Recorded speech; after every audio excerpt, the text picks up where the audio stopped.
Hello, Sir Jayvan. Kumusta po? Red Vantage Raymond here. So, ito sir, testingin lang natin yung unit na order nyo. DWE Kimber 1911 tan color. Okay, airsoft gas blowback pistol. So, yan sir. Okay. Alright. So, ito sir yung magazine. Single stack, no? Talagang isang line lang talaga yung BB niya. Niligyan ko na siya ng 7 rounds. Okay, so niligyan ko na rin ng gas.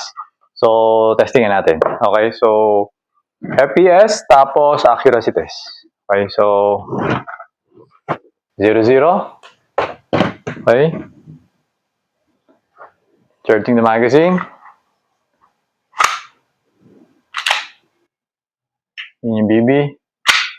Okay. Firing. Takas. 366.7.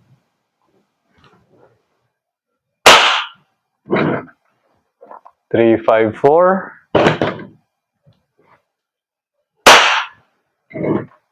349.5.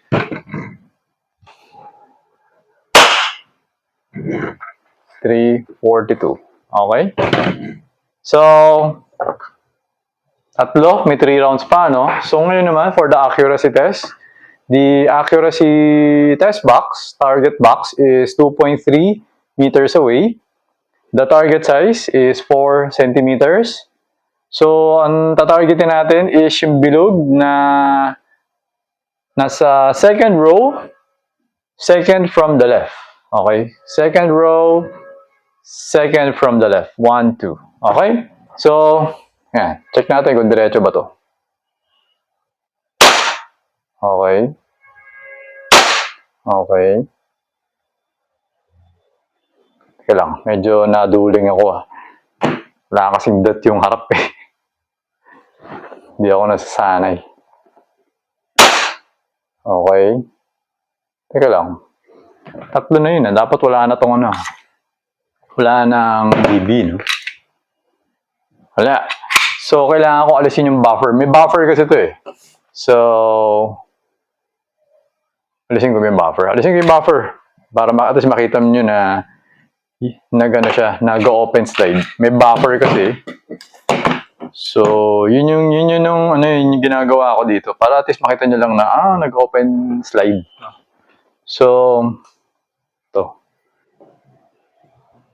Alisin natin yung, may goma kasi. So, tendency, kulang siya shock. Or, masyadong mabilis. Hindi siya nag-open slide. If ever naman, pwede nyo naman ibalik yung buffer. If ever na gusto nyo, madali lang naman ibalik. Okay, so ito yung buffer.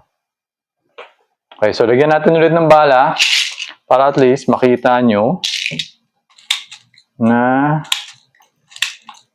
yan, lagyan natin 3 bala. Lagyan ko na rin ulit ng gas. For the accuracy test, yung 3 shots natin pasok dun sa 4cm. No? So ito, dagdagan natin. Okay, so ito na. 3 shots, no? So ito yung ilalim ng magazine. Pakita ko lang sa inyo. Yan. So, okay. So mag-ingat na lang siguro. Huwag mabagsak. Kasi baka masira to. Ayan. Okay. So yun.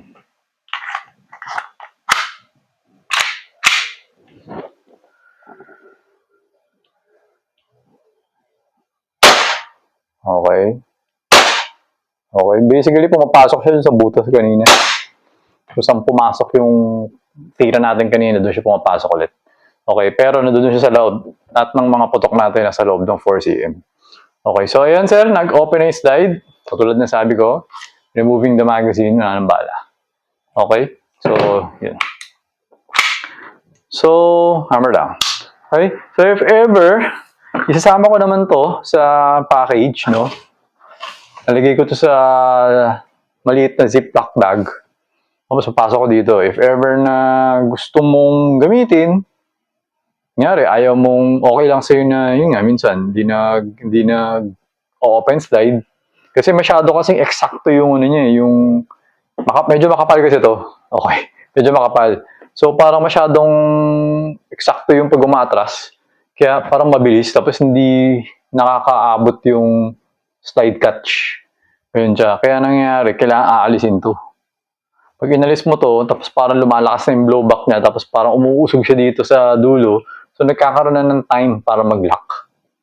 Ganun na naman. Okay? So, ayun, Sir J-Van, okay na tong unit mo.